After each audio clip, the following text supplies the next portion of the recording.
Pod de Freeze, saison 2, épisode 3. Jeu de rôle au bal masqué.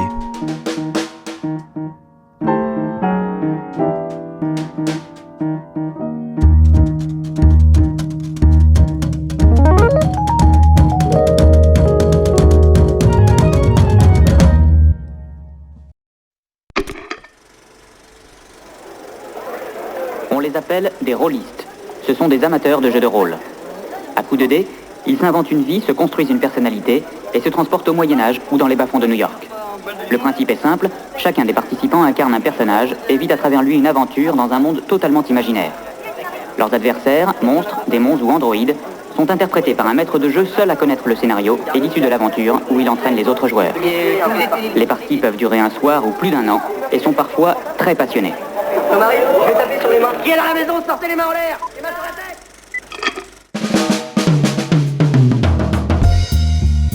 Alors, salut Arnaud. Salut Nathan.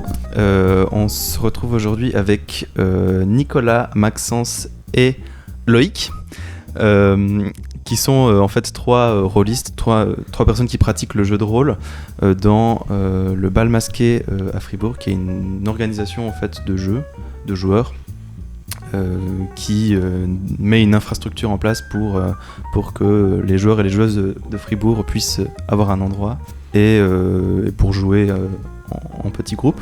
Donc je vais vous laisser vous présenter, peut-être Nicolas pour commencer. Alors, je m'appelle Nicolas Neglet, je suis à l'Uni de Fribourg en sciences de la religion et philosophie. Et puis, je fais du jeu de rôle depuis mes 16 ans, ça fait du coup 8 ans. Ouais, 8 ans. Et j'ai rejoint le bal masqué il y a 2 ans.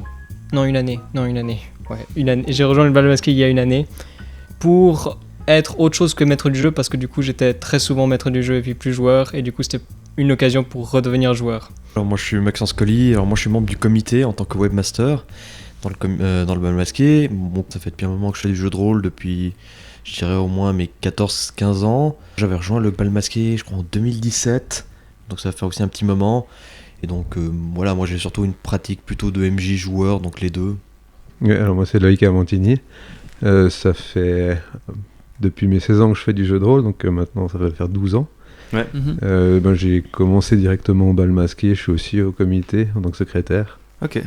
Je fais aussi maître de jeu et joueur. Ok, cool. Peut-être avant qu'on commence à discuter, je vais présenter un peu ce que c'est le jeu de rôle. Je me doute bien qu'il y a beaucoup de gens qui connaissent déjà, vu que ça se popularise gentiment sur Internet. Mais pour ceux qui ne connaissent pas, en fait, le jeu de rôle, c'est une pratique de jeu qui met en scène un certain environnement dans lequel les joueurs peuvent interagir. Et donc, il y a souvent un maître du jeu qui est chargé de raconter une histoire, de mettre en place l'univers et qui a aussi un œil sur certaines règles quand il y en a. L'autre rôle, c'est celui du joueur qui a souvent une fiche de personnage, doit incarner un personnage dans l'univers que le maître du jeu, donc le MJ, met en place. Et ce joueur peut interagir avec les autres joueurs et doit souvent mener à bien des objectifs divers et variés. Donc ouais, le jeu de rôle, c'est vraiment une structure très libre parce que tout ce qui est imaginable est possible, entre guillemets. Même s'il y a des jeux de rôle qui sont plus axés sur des règles, des jeux de rôle qui sont plus axés sur peut-être le côté théâtral, le côté improvisation, etc. Du coup, on va un peu parler de ce qu'est le bal masqué, et je vais vous donner la parole. Peut-être, je sais pas, Maxence, tu veux présenter ce que c'est que le bal masqué et ce que vous faites sur Fribourg? Ouais, alors le bal masqué c'est une association de jeux de rôle, comme tu l'as dit, même aussi un peu plus, on fait aussi du jeu de société, ça fait 40 ans plus ou moins 40 ans qu'on existe. Ouais, bon, après la date exacte, on demandera aux plus anciens de chez nous de nous engueuler là-dessus. Mais donc ça fait un moment qu'on est là. Nous, on est vraiment on met avant tout à disposition des gens un réseau et une infrastructure. Donc un réseau d'individus qui se connaissent, qui peuvent se mettre en contact pour former des groupes, etc. Mais aussi une infrastructure, donc des locaux, des figurines, des jeux de règles. Des jeux de règles, ça veut rien dire, mais des livres de règles. Pour effectivement qu'une partie de jeu de rôle, puisque comme tu as dit, c'est beaucoup de l'ambiance aussi, et du coup, pour avoir la meilleure ambiance possible, il faut avoir les meilleures infrastructures possibles, et c'est vrai que ça peut venir très vite onéreux. quand on veut vraiment, ne serait-ce que les livres de règles, ça peut vite avoir les livres de règles, avoir accès à certaines choses, certains univers, ça coûte vite cher, surtout qu'en plus il faut déjà aussi les trouver. Du coup parfois collectiviser ces coûts, ça peut être intéressant. Ouais. Et sachant qu'il y a quand même pas mal de joueurs finalement le bal masqué, de ce que j'en ai compris, c'est une structure qui met en lien les joueurs qui voudraient jouer ensemble, mais pas vraiment une communauté dans laquelle tout le monde se connaît, si je me trompe pas. Ouais.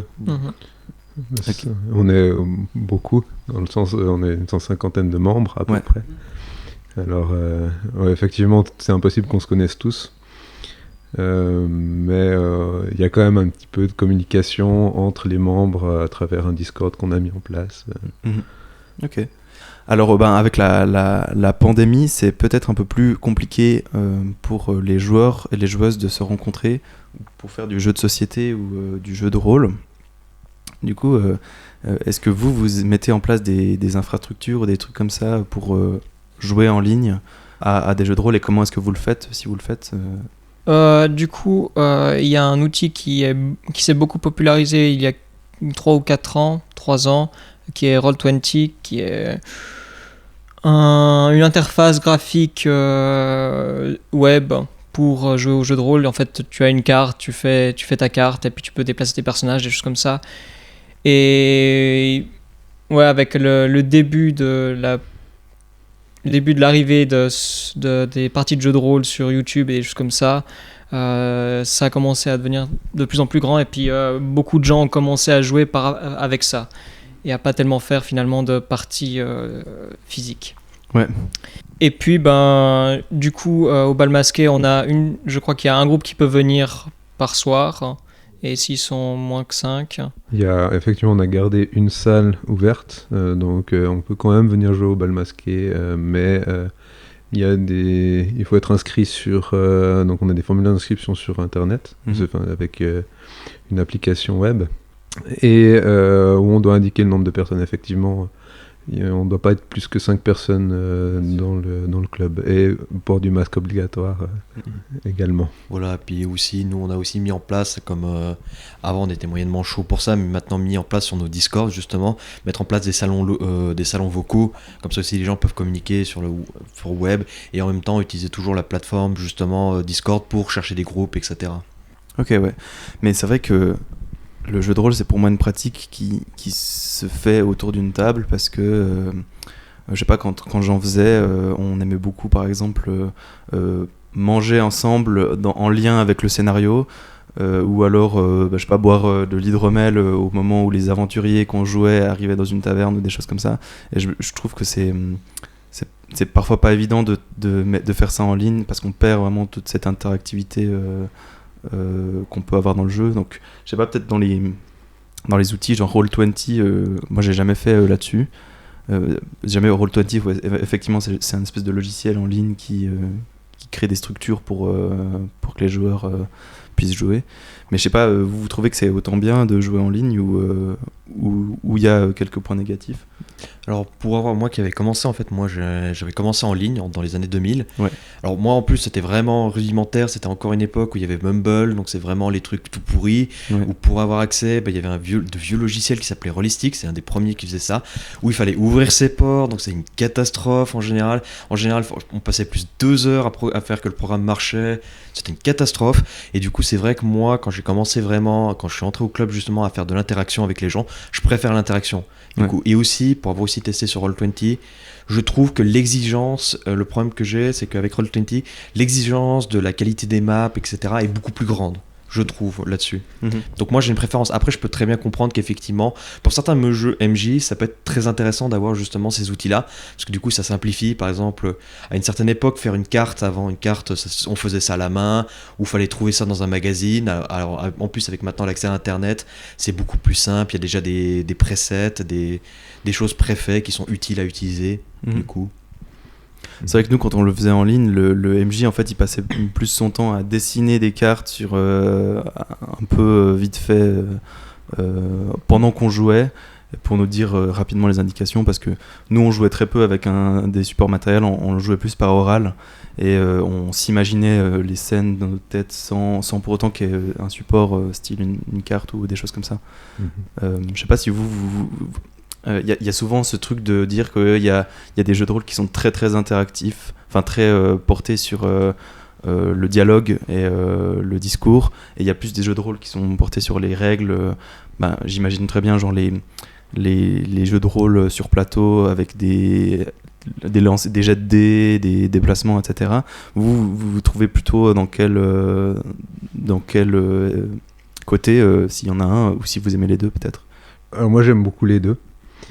Je suis quelqu'un qui est très joueur et aussi j'aime bien interpréter des rôles, donc je me retrouve vraiment dans ces deux côtés. Je préfère quand même un petit peu le côté d'interpréter des personnages. Moi j'aime bien faire des voix, faire un petit peu, m'amuser, rigoler. Et puis ce que je retrouve beaucoup aussi dans mon rôle de MJ, c'est ce que je fais de mieux, c'est justement interpréter des personnages et puis leur donner vie. Mais je trouve que le côté plutôt stratégique, un petit peu, le côté des règles, c'est aussi très important. Enfin, il permet de donner un autre aspect un petit peu plus ludique que rôliste, disons, que j'aime bien aussi. Et puis, je sais pas, toi, Nicolas, comment est-ce que tu as l'habitude de jouer au jeu de rôle ? Moi, c'est un peu les deux. Je joue un peu à tout, on va dire. En règle générale, j'aime bien. Enfin, en étant joueur, je joue un peu à tout. En étant MJ, je fais beaucoup plus de jeux de rôle dont les règles servent surtout à la narration et non pas. C'est pas un excursus du jeu. Pour moi, en tout cas, aller sur Roll20, des choses comme ça, c'est peut-être sympa si on a un jeu qui est beaucoup plus wargames, donc c'est-à-dire beaucoup plus sur la stratégie et des choses comme ça.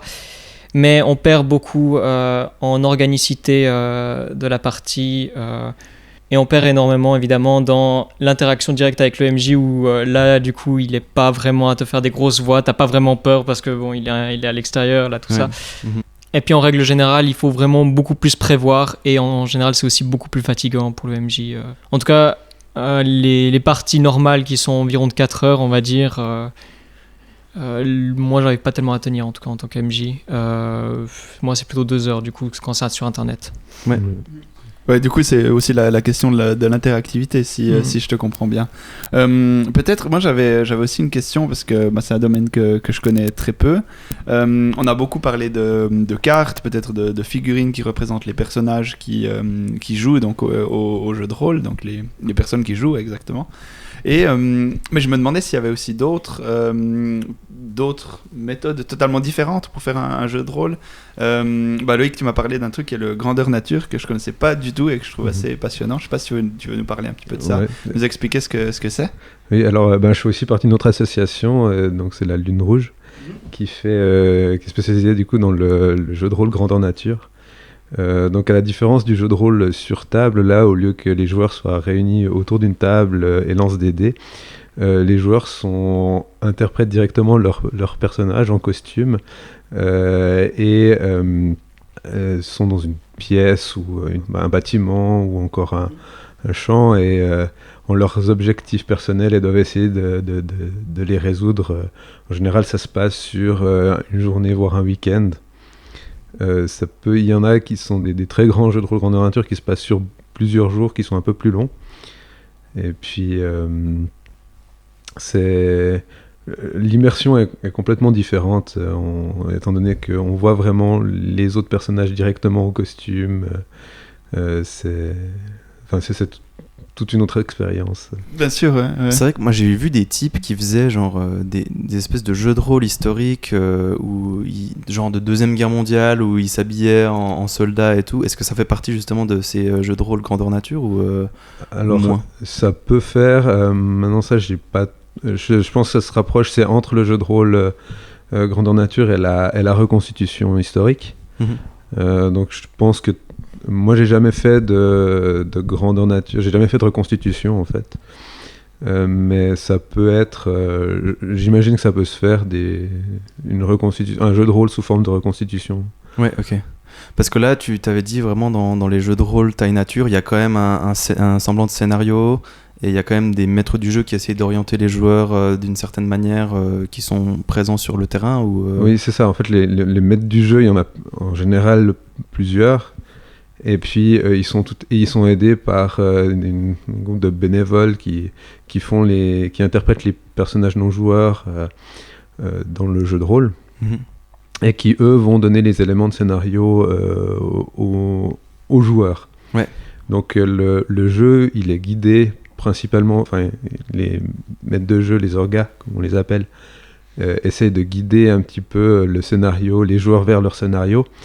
Mais très souvent, par l'expérience, on voit que les scénarios changent à la dernière minute, parce que les joueurs font des trucs complètement improbables que les organes s'y attendaient pas. C'est quelque chose que je trouve intéressant, parce que ça c'est un truc qu'on retrouve même dans le jeu de rôle de base, de table. C'est effectivement le côté de, à un moment tes joueurs font n'importe quoi et du coup ça arrive.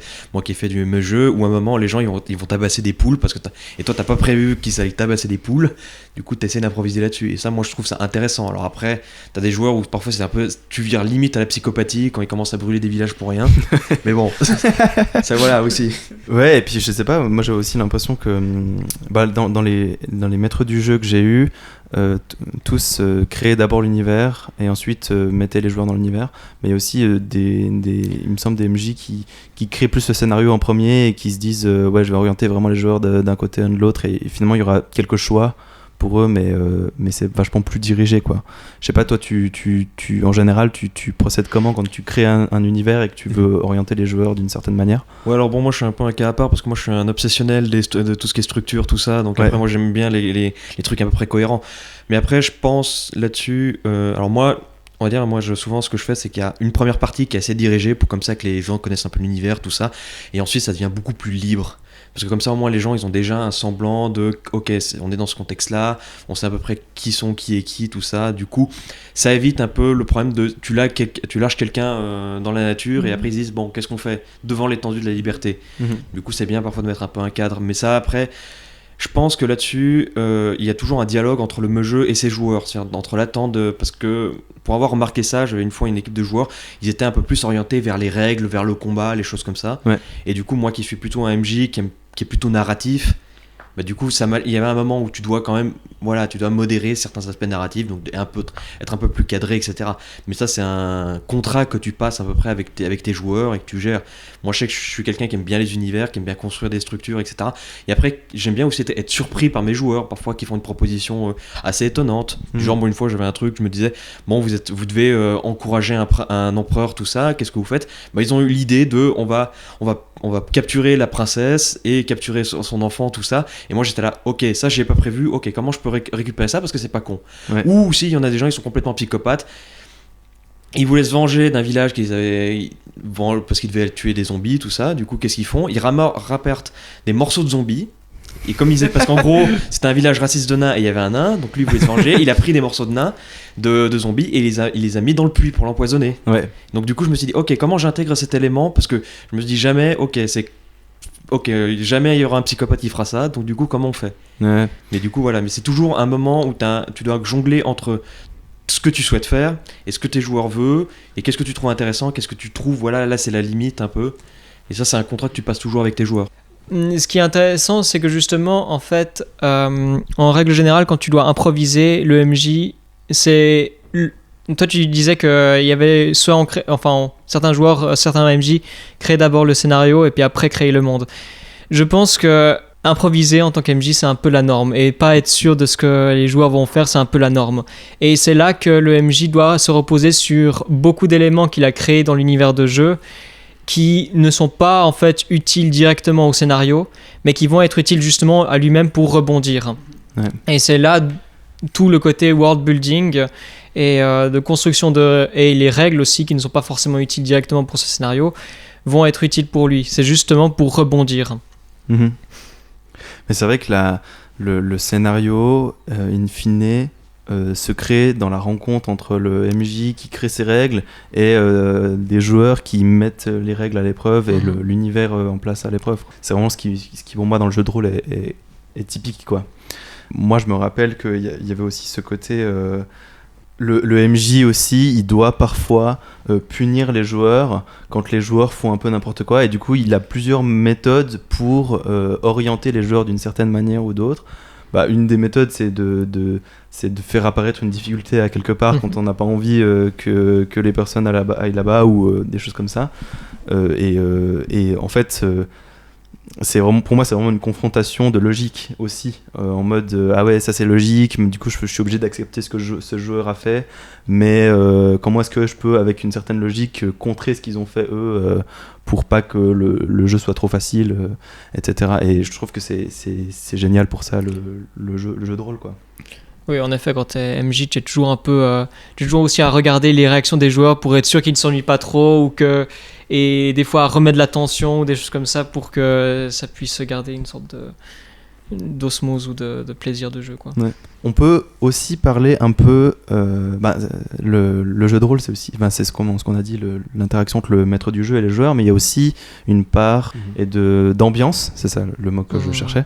Vous, c'est quoi parce qu'on peut vraiment jouer dans plein d'univers différents, ou alors dans des univers qui ressemblent à la réalité, dans des univers qui sont plutôt medieval fantasy, à la Warhammer, etc. Vous, c'est quoi vos trucs préférés et dans lesquels vous jouez alors, moi, je joue vraiment dans beaucoup d'univers différents. Ouais. En tant que joueur, je suis surtout dans des univers type assez réalistes comme Call of Cthulhu. Ouais. Je joue beaucoup en tant que joueur à Call of Cthulhu, et puis je joue pas mal aussi dans Star Wars, dans l'univers de Star Wars.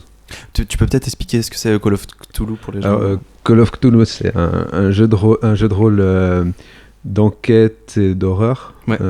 C'est inspiré de l'univers de Lovecraft, qui a écrit tout un univers un petit peu d'horreur cosmique, dans lequel l'être humain est confronté à des puissances dont il ne peut pas réaliser l'étendue. L'être humain se retrouve un petit peu comme une fourmi dans l'univers. Ouais, bien sûr. Et c'est l'idée en fait du Call of Cthulhu, c'est qu'on incarne des gens normaux, Monsieur Tout le Monde, qui est confronté à des éléments paranormaux, à cet univers un petit peu caché, horrifique, et il doit essayer de s'en sortir, soit d'essayer de comprendre ce qui se passe, mais sans trop le comprendre pour pas devenir fou, ou essayer justement simplement de survivre dans une situation qui paraît impossible, quoi. Oui, ce que j'avais trop aimé aussi dans Call of Cthulhu, c'est de jouer sur, comme tu l'as dit, sur la folie. Et les joueurs, quand ils font face à des expériences vraiment horrifiques, ils reçoivent des points de folie. Enfin non, ça dépend après dans quel système de jeu, mais qui font que ces joueurs vont être par exemple obligés d'un certain moment attaquer les autres joueurs, ou devenir fous, il y a souvent des malus comme ça. Oui. Et ça aussi, ça rajoute une contrainte de jeu, parce que genre quand tu es un joueur et que tu es contraint de jouer la folie, tu dois le faire d'une certaine manière qui soit quand même réaliste, quoi.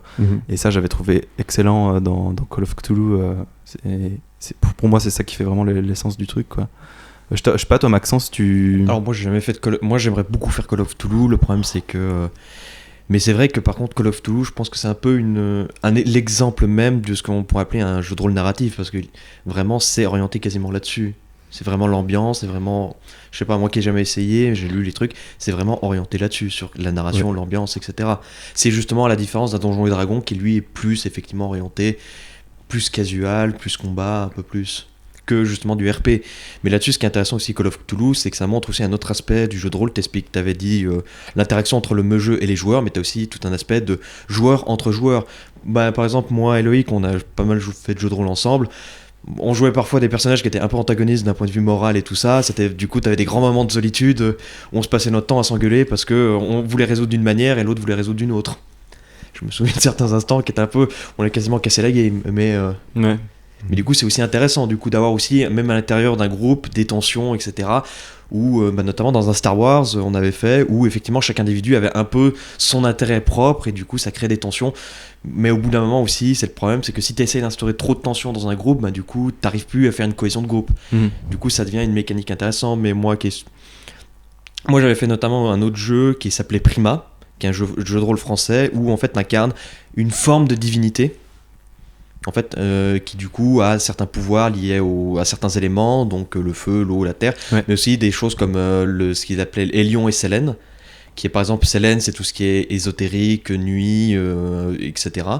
Pas forcément malveillant, mais les lions c'était la lumière, l'ordre, etc.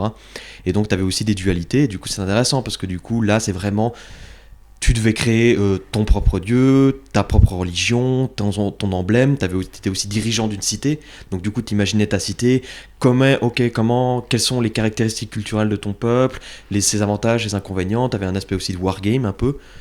Alors c'est assez compliqué, mais c'est vraiment très peu joué, mais je trouvais extrêmement intéressant. Moi, c'est une de mes expériences de jeu de rôle les plus intéressantes. Mais après, voilà, moi par exemple, j'aimerais faire du RuneQuest. Je sais que toi, t'en as fait pas mal. Alors lui, par contre, il est compliqué. Parce que c'est quoi RuneQuest ? Alors là, je laisse un peu plus l'expert. RuneQuest, c'est deux choses. C'est un système et c'est aussi un univers. Donc c'est le système qui avait été inventé pour l'univers de Gloranta, qui existe depuis les années 70, qui est un des tout vieux jeux de rôle. C'est un univers très mythologique.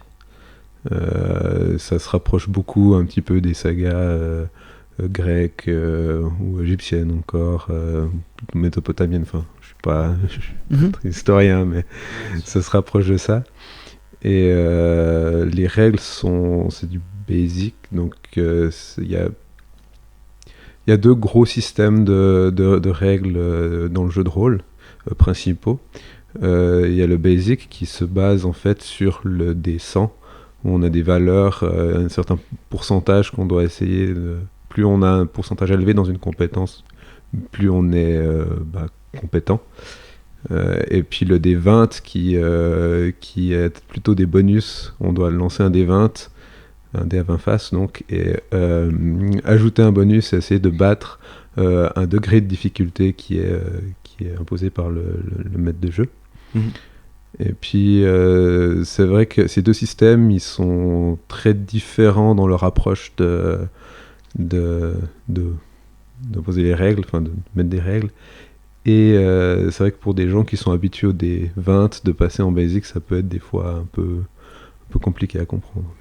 Ouais, c'est vrai que tu fais bien de le dire parce que j'avais pas précisé comment ça se jouait un peu le jeu de rôle. C'est vrai que les joueurs sont pas libres de faire absolument ce qu'ils veulent. Par exemple, si un joueur veut donner un coup d'épée, il y a une probabilité de chance qu'il ne réussisse pas, probabilité qui est fixée par le maître du jeu notamment. Et par exemple, s'il veut donner un coup d'épée sur un monstre absolument gigantesque, il aura très peu de chances de toucher.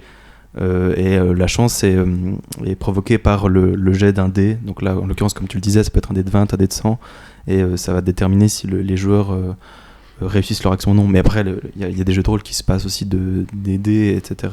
C'est pas une loi universelle. Mais c'est vrai que je l'avais pas du tout dit. C'est peut-être bien de le dire. Ouais, beaucoup de systèmes différents. Je sais qu'il y a un système où on joue avec une tour Jenga.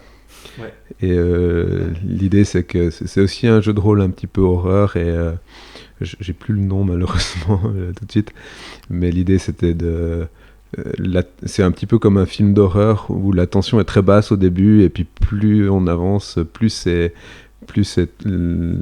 tendu, plus les actions sont difficiles, et l'idée c'est à chaque fois qu'on a une action qu'on veut faire, on doit piocher une pièce de la tour Jenga, et si la tour s'écroule, alors notre personnage meurt.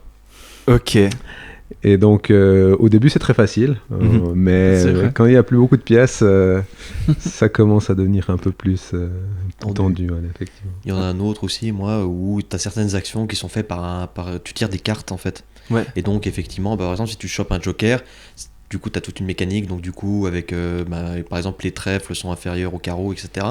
Et en fait du coup tu dois tirer un certain nombre de cartes, et du coup ça fait souvent c'est souvent au combat, donc du coup tu tires, si tu as l'as de pique, du coup tu bats tout le monde, mais tu as aussi une règle par exemple, c'est si tu tires un joker, toutes les cartes sont parce qu'on défausse les cartes, tu remets tout dans le paquet, tu remélanges. Okay. Et du coup ça crée à nouveau des espèces de tensions, parce que du coup ça devient presque du blackjack où tu peux calculer le nombre de cartes et te dire là je tente cette action ou plutôt pas. Parce que du coup, je pense que cette carte va sortir. Là, on est vraiment dans les systèmes un peu fantaisistes. C'est vraiment pas la norme. Ouais. Toi, du coup, Nico, les univers dans lesquels tu joues en général, c'est quoi ? Alors, je joue un peu. En tout cas, en tant que MJ, je joue vraiment à tout. Là, on a fait il y a une semaine un jeu de rôle Deuxième Guerre mondiale Ah ouais. dans le contexte japonais et tout ça. Et moi, en général, c'est beaucoup plus du bricolage avec des systèmes de jeu génériques comme tu as présenté avant. Mais après, moi, j'apprécie toujours. Enfin, par exemple, le médiéval fantastique, en tout cas pour moi, et je pense pour beaucoup de joueurs de jeux de rôle aussi, c'est un peu la maison. On rentre à la maison. Ouais, c'est quelque chose qu'on connaît, quoi. Et qu'on a l'habitude de faire. Donc moi, c'est vraiment toujours avec plaisir que je fais du médiéval fantastique. Mais après, en tant que MJ, j'ai fait beaucoup de space opéra, historique, antiquité. Et puis là, je vais commencer un jeu de rôle français indépendant qui s'appelle Insectopia, qui est autour des guerres de religion entre des insectes devenus intelligents, qui donne un côté, et puis avec un système de jeu assez intéressant aussi, et avec un côté où les insectes c'est un peu comme des super-héros, mais enfin ils ont certains pouvoirs et certaines facultés qu'ils incarnent, physiques. Trop bien.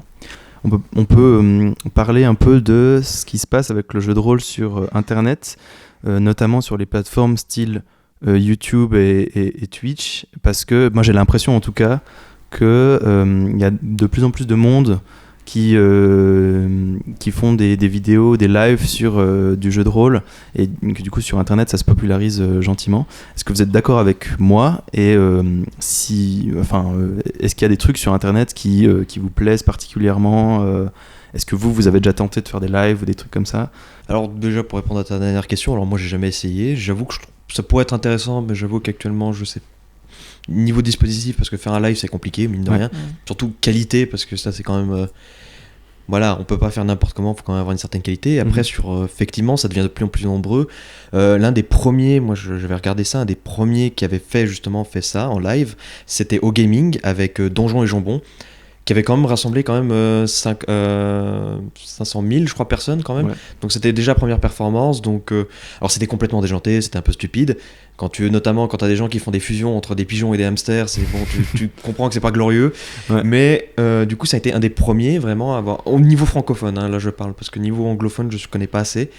Et effectivement, après ça, il y a eu toute une vague. Il y a eu Game of Thrones, là, qui, avec, par exemple, récemment, la dernière saison, qui se fait avec, par exemple, un grand Twitcher qui est Mister MV, qui arrive d'accord. Avec Mister MV, qui est quand même, voilà, qui ont quand même des chiffres d'audience corrects pour Twitch, même très bonnes, où effectivement, tu sens qu'il y a quand même une certaine envie, mais pour moi, celui qui a vraiment lancé la mode, c'est Joueur du Grenier avec Aventure. Ouais. Là, parce que là, c'est premier épisode, 2 millions.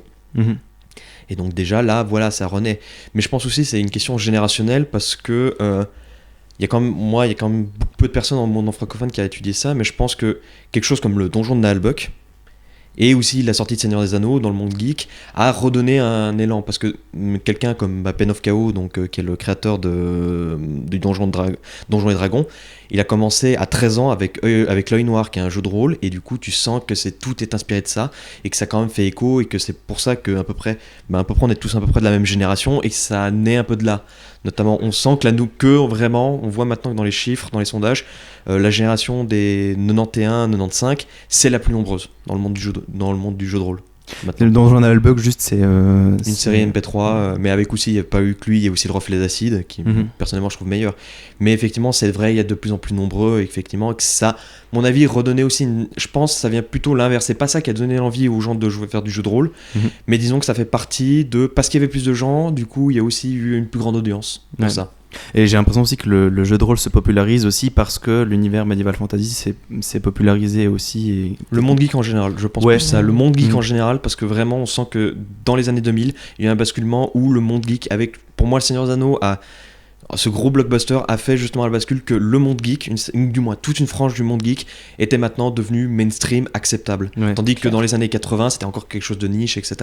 Il y a juste qu'à voir que par exemple récemment, que tu as un Baldur's Gate 3, qui est un jeu qui à la base est une adaptation au jeu vidéo de Donjons et Dragons qui a eu un succès, mais qui est du coup une série qui a eu 10-15 ans de disparition et qui renaît maintenant avec quand même un sacré engouement. C'est la preuve qu'effectivement, et notamment qu'on reparle par exemple d'un film Donjons et Dragons fait par des mecs quand même qui ont fait Spider-Man, qui ont fait les derniers Spider-Man, les scénaristes, ça montre aussi qu'effectivement le monde geek, le jeu de rôle est revenu à la mode aussi. C'est vrai que comme tu parles de Baldur's Gate qui est un jeu vidéo, moi j'ai l'impression que dans le jeu vidéo il y a beaucoup eu un espèce de retour du narrative un peu avec plusieurs choix et avec un peu à l'ancienne comme Baldur's Gate et avec Netflix par exemple qui fait une espèce de série interactive, j'ai l'impression que c'est aussi inspiré pas mal du jeu de rôle. Et qu'il y a aussi beaucoup de jeux de société qui s'inspirent largement des systèmes de jeu, des jeux de rôle. On parlait juste avant en off du loup-garou, qui en somme, comme tu le disais, était une sorte de jeu de rôle, quoi. Je sais pas, les autres, vous voulez, au niveau sur des jeux de rôle sur Internet, qu'est-ce que vous pensez ? Sur leur côté plutôt anglophone, il y a surtout Matt Mercer qui a un petit peu popularisé la dernière édition de Donjons et Dragons. Ouais. Donc eux ils font un podcast, donc c'est des professionnels qui sont des acteurs, des comédiens de voix qui interprètent qui jouent au jeu de rôle et qui mettent ça sur internet, sur YouTube. Je crois que c'est toutes les semaines, et ça a beaucoup popularisé Donjons et Dragons auprès des jeunes surtout, j'ai l'impression. Et c'est à mon avis à la fois bon et mauvais. Enfin, il y a des bons côtés et des mauvais côtés. Bon côté parce que ça a aussi popularisé ça. Il y a beaucoup de monde qui s'intéresse aux jeux de rôle.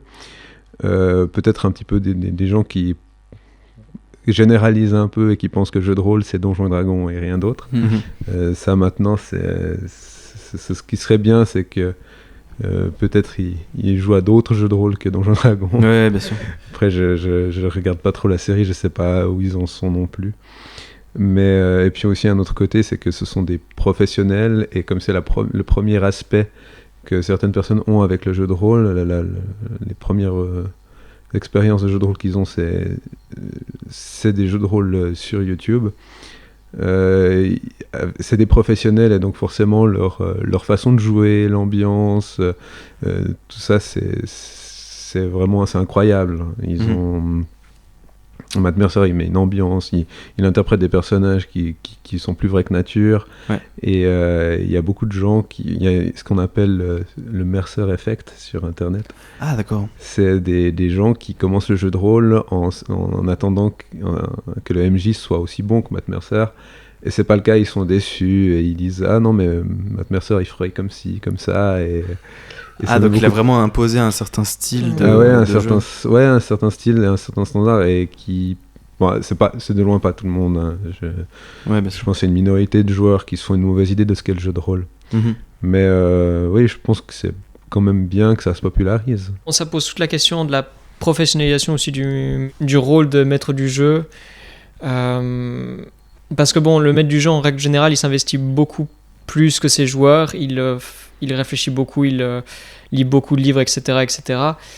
Et c'est vrai que beaucoup de gens cherchent des fois à soit créer une occasion pour se faire de l'argent, ou du moins de pouvoir au moins que ça soit productif et rentable. Par exemple, justement là avec ces nouvelles chaînes, ça commence de plus en plus, même des gens qui commencent à streamer leur partie, parce qu'il faut que ça soit pas seulement pour rien, pas seulement juste pour nos joueurs, mais aussi pour faire quelque chose qui reste, ou je ne sais pas, ou quelque chose qui peut être vu et qui peut être finalement peut-être rentable à la fin. Et je vois aussi beaucoup plus sur internet maintenant des MJ qui se vendent en tant que MJ, quoi, pour des organisations, mais je trouve que ça enlève une grande partie de ce que c'est le jeu de rôle, c'est-à-dire un truc qui est vraiment gratuit et qui est vraiment un truc qui se donne entre MJ et joueurs. Après, moi là-dessus, moi je trouve que c'est à peu près le même genre de polémique qu'on pourrait avoir avec les sports ou même ça. C'est-à-dire, effectivement, il y a une catégorie professionnelle avec des très bons, mais il y a toujours un sport amateur, etc., intéressant, mais c'est vrai que ça pose des questions sur cette espèce de professionnalisation.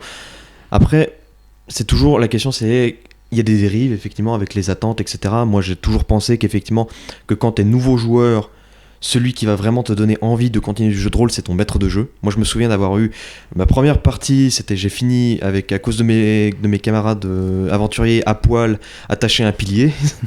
Et j'ai Dans le jeu. Voilà, dans le jeu. Non, dans le jeu, bien sûr. Mais d'avoir été rattrapé par un MJ qui était vraiment dévoué à vouloir dire, ok, maintenant les nouveaux joueurs, je vais pas les dégoûter maintenant. Du coup, en disant, maintenant, je vais faire apparaître un démon et qui dit aux anciens joueurs, maintenant, vous allez récupérer le machin, vous lui rendre le machin, sinon je vous tue. Ouais. Je vous laisse le choix, du coup. Mais voilà, parce qu'effectivement, c'est toujours compliqué. Effectivement, et pour moi, effectivement, que des gens, peut-être des meugeux, c'est peut-être le problème de ces grands meugeux, ouais, c'est MMJ, qui ont justement une capacité d'attirant, une espèce de séduction, de capacité de charisme qu'on peut avoir par exemple, quand tu vas voir un footballeur incroyable, tu vas te dire, ok, c'est incroyable le foot, et que finalement, quand toi tu fais tes passes, t'as l'air vraiment tout pourri. Quand tu dis MMJ, c'est justement les maîtres du jeu professionnel, c'est ça ? Ouais, pour moi ça peut être intéressant, mais il faut après du coup avoir une espèce... C'est un peu une forme d'éducation aussi, comme maintenant avec le foot, on sait très bien que maintenant t'arrives que quand tu vois un footballeur professionnel, tu sais que quand tu vas sur le match, quand tu vas le faire, tu vas être tout nul. Que effectivement ton terrain il est à moitié crotté, etc. Donc bon, mais ça c'est aussi je pense une certaine éducation et qu'on est déjà au balbutiement de quelque chose. Et donc forcément il y a encore des dérives, il y a encore des choses, mais ça va... Je dirais pas que ça va naturellement se faire, mais je pense qu'il va falloir aussi quelque part, aussi peut-être que ces chaînes elles-mêmes prennent conscience de leur impact, de leur influence, et que du coup qu'elles-mêmes se régulent en expliquant, voilà, limite faire par exemple, je connais pas le podcast, mais par exemple entre deux, par exemple dire voilà comment ça fonctionne, limite avoir des guides, par exemple des guides de jeu, ça peut être très intéressant, parce que quand tu commences MJ par exemple, c'est super compliqué à savoir comment tu fais, et du coup observer des maîtres de jeu qui ont déjà une expérience, c'est déjà bien, parce que du coup tu peux ne pas faire certaines erreurs, prendre des bonnes pratiques, mais après c'est un choix. Ouais, je te rejoins là-dessus. Moi, j'ai pas hyper friand de ces jeux de rôle sur internet parce que j'en fais beaucoup, donc j'ai pas besoin de ça pour satisfaire mon envie de jeu de rôle. Mais c'est vrai qu'il m'est arrivé de regarder une série en particulier. C'était Roll and Play qui est donné par Julien Dutel.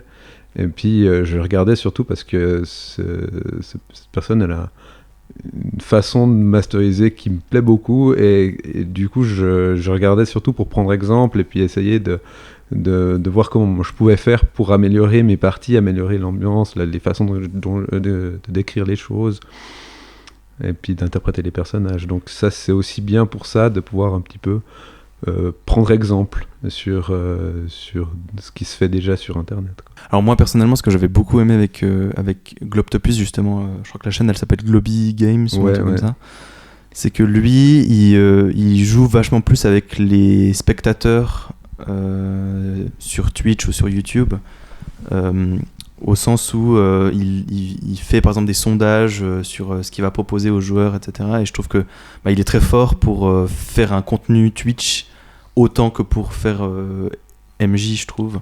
Et il a un peu des univers what the fuck. Je me rappelle d'un jeu de rôle qu'il avait fait où les joueurs par exemple jouaient une famille vraiment stéréotypée américaine dans un supermarché le jour de Noël. Et c'est extrêmement drôle ce qu'il fait lui. J'aime beaucoup. Je sais pas, toi Nicolas, t'as peut-être des trucs que t'aimes regarder sur internet? Alors moi je regarde beaucoup les aides pour MJ en général. Vraiment, enfin ça je dévore beaucoup, mais c'est vrai que les parties je regarde beaucoup moins. Je sais pas, j'ai l'impression que c'est beaucoup trop normé pour être un format vidéo ou un format Twitch.